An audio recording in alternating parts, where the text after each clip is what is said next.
Queridos irmãos, nesta tarde tão bela, com o céu azul, um sol fulgurante que nos traz a sua energia, buscamos nesse momento aquela energia muito essencial para nós, que é essa energia advinda do amor de Jesus, advinda da presença dos amigos espirituais da Casa de Fabiano de Cristo, que estão conosco neste momento, nos trazendo a sua luz, o seu consolo e o seu amor. A prece de hoje está embasada no livro Minutos de Sabedoria 261. Tenha certeza de que nenhum mal lhe pode acontecer, porque a força divina é sua proteção permanente. O mal que lhe acontece talvez seja apenas uma experiência pela qual você passa, mas tudo coopera para o bem daqueles que amam a Deus, mesmo as dores e sofrimentos, as doenças e perseguições. Nenhum mal pode atingi-lo, a não ser aquele que você mesmo pratica.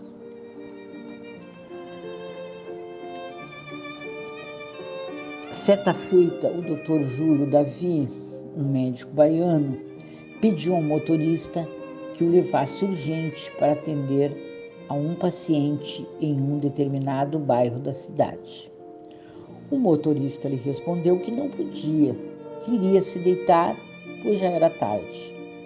O médico insistiu, dizendo que precisava atender a um chamado urgente. O motorista respondeu insatisfeito: "Estou cansado, vire-se por aí, o que não falta são veículos." O doutor insistiu um tanto mais: "Mas é tarde, estamos perdendo tempo enquanto uma vida se vai diluindo. Seja rápido, leve-me, por favor." Irritado, o motorista arrancou o carro e saiu resmungando: "Ora essa! Era só o que me faltava aparecer. Não levo ninguém, vou é dormir." Chegando à sua casa, que estava em alaridos e expectativas, o motorista mal-humorado se defrontou com o filhinho de 5 anos em lamentável convulsão, semi-asfixiado. Sem saber o que fazer, propôs colocá-lo no veículo para conduzi-lo ao pronto-socorro, quando outro carro estacionou à porta e um médico saltou apressado. O médico examinou o caso e identificou o grande mal asmático. Aplicou imediatamente uma adrenalina no pequeno, ensejando uma reação orgânica que lhe permitia conduzir o paciente ao hospital com possibilidades de salvação. O motorista olhou o venerável senhor e baixou os olhos, envergonhado.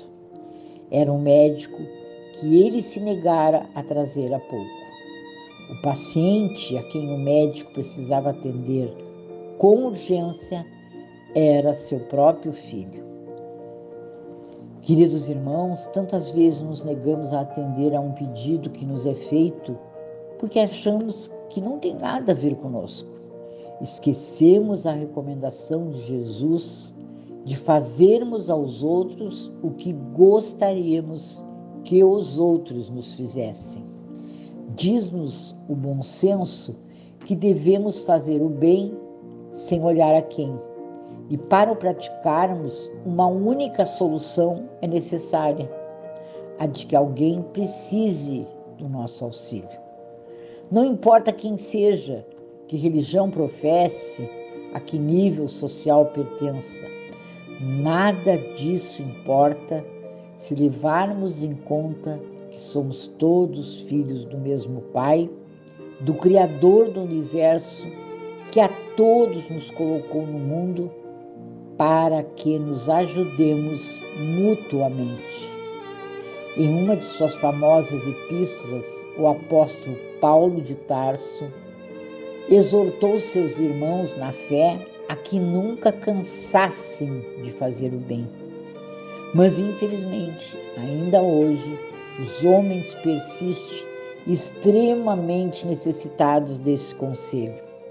É comum encontrar pessoas que se declaram cansadas de praticar o bem, reclamam que o proceder justo não produz os frutos desejados, bradam contra a ingratidão alheia, sustentam que os desonestos e os maus prosperam de forma indevida.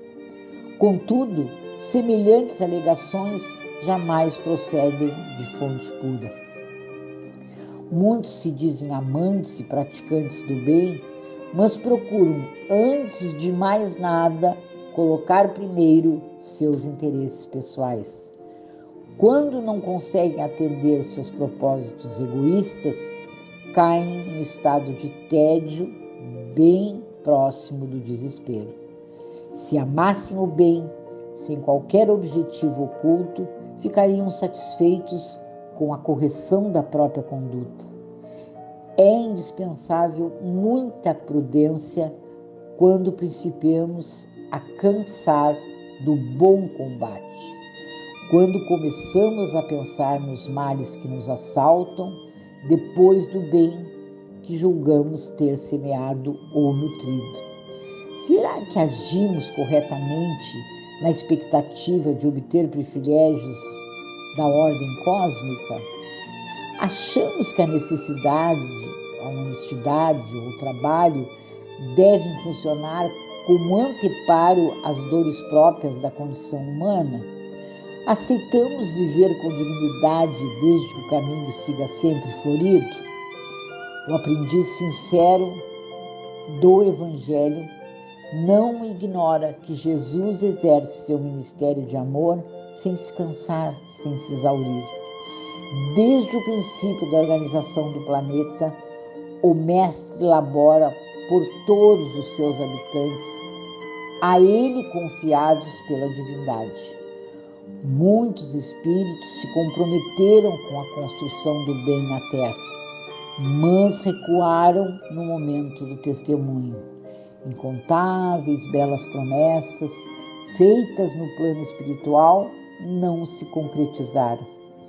Entretanto, a realização desses trabalhos e promessas funcionaria primordialmente como fator iluminativo dos próprios envolvidos. Os demais se beneficiariam dos exemplos recebidos, mas a luz brotaria mesmo no íntimo dos trabalhadores do bem. Mesmo verificando os desvios e recuos de seus emissários, a paciência do Cristo jamais se esgota. Ele segue a todos corrigindo, amando e tolerando. Estende de forma incansável seus braços misericordiosos e sempre faculta outras atividades renovadoras. Assim, Jesus tem suportado e esperado, através de tantos séculos, a evolução do homem. Por que razão não podem homens falíveis experimentar de ânimo firme algumas pequenas decepções durante alguns dias? A observação de Paulo a seus irmãos é justa e persiste atual: fazer o bem. Quem realmente ama o bem não se cansa de praticá-lo e de vivê-lo. Se nos entediamos do bom caminho, trata-se de um desastre pessoal. Ele sinaliza que não conseguimos emergir do mal que ainda, infelizmente, reside em nós. Costumamos dizer com frequência: que Deus te ajude. E temos também que nos perguntar: como é que Deus vai ajudar as pessoas, se não através das próprias pessoas? É importante que pensemos nisso.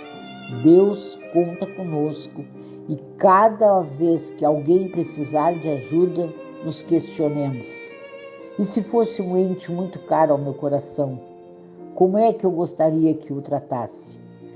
Agindo assim, jamais nos arrependeremos e certamente estaremos construindo um mundo bem melhor para todos nós, onde o bem seja uma prática constante. Que assim seja, queridos irmãos.